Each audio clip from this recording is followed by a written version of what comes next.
Hormuz बारूदी जंग के मुहाने पर बैठा हुआ है। वहां दूसरे सीजफायर के ऐलान के बावजूद तनाव नहीं घट रहा है।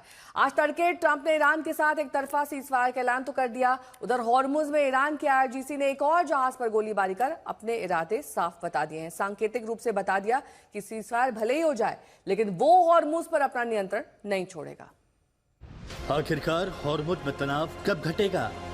युद्ध विराम के बाद भी हॉर्मुज़ अशांत क्यों? क्या अमेरिका के लिए गले की फांस बना हॉर्मुज़? उम्मीद थी कि दूसरा सीजफायर हुआ तो हॉर्मुज़ में शांति लौटेगी, जहाजों की आवाजाही बढ़ेगी और दुनिया के कई देशों में मंडरा रहा आर्थिक संकट छटने लगेगा।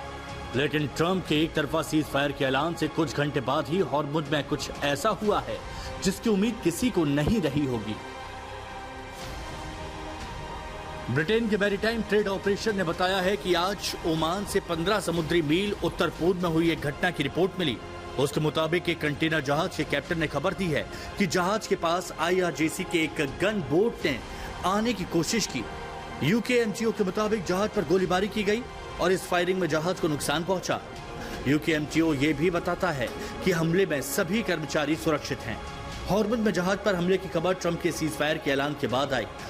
ट्रंप ने देर रात सीजफायर का ऐलान किया, उसके चंद घंटे बाद ही उन्होंने हॉर्मुज़ को लेकर भी ईरान पर निशाना साधा। ट्रंप ने कहा कि ईरान हॉर्मुज़ को बंद नहीं करना चाहता, वो इसे खुला रखना चाहते हैं ताकि वो रोजाना $50 करोड़ कमा सकें। ट्रंप के मुताबिक वो इसे खुला रखने की बात सिर्फ इसलिए कर रहे हैं क्योंकि मैंने हॉर्मुज़ को पूरी तरह से बंद कर दिया है, इसीलिए वो सिर्फ अपना चेहरा बचाना चाहते हैं।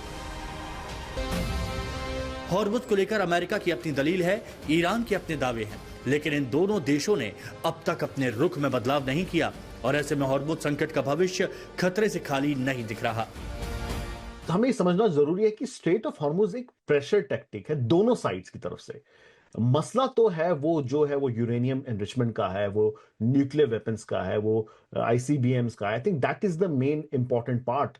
लेकिन हॉर्मुज़ से आप क्या कर रहे हैं? आप दबाव बना रहे हैं। अमेरिका दबाव बना रहा है ब्लॉकेट करके कि देखिए मैं ब्लॉक करते हैं, आपको नहीं जाने देंगे यहां से। ईरान चाहता है कि स्ट्रेट ऑफ हॉर्मुज़ उनका है तो खुलना चाहिए। तो आई थिंक ये एक इससे स्टिकिंग पॉइंट नहीं कह सकते। आई थिंक ये प्रेशर टैक्टिक है। स्ट्रेट ऑफ हॉर्मुज़ को बलि का बकरा बनाया जा रहा है दोनों साइड्स द्वारा, ताकि कुछ कंसेशन दोनों साइड करे और ट्रेड डील हो, सॉरी जो सीज फायर की डील हो। लेकिन देखना होगा कि कितना सीरियस है ईरान अपनी चेतावनियों को लेके कि हम अटैक करेंगे और हम स्ट्राइक्स करेंगे और हम नहीं रुकेंगे।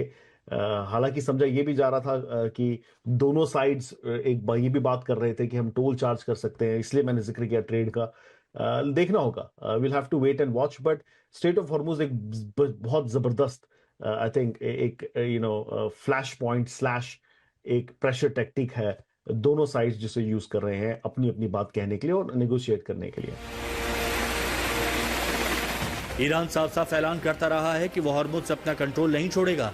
वो अमेरिकी नाकेबंदी पर भी लगातार सवाल उठा रहा है। अमेरिका ओमान की खाड़ी से नाकेबंदी को खत्म करने के मूड में नहीं और इसी नाकेबंदी के दौरान ईरानी जहाज को कब्जे में लेने के बाद से ईरान बौखलाया हुआ है।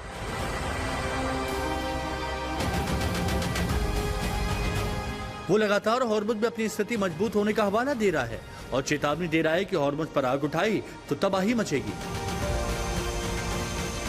अमेरिका और ईरान की ऐसी धमकियों के बीच दुनिया के कई देशों के तेल और गैस वाले 750 से ज्यादा जहाज हॉर्मुज़ में फंसे हैं और वो अभी भी वहां से सुरक्षित निकलने के इंतजार में हैं। आज तक ब्यूरो।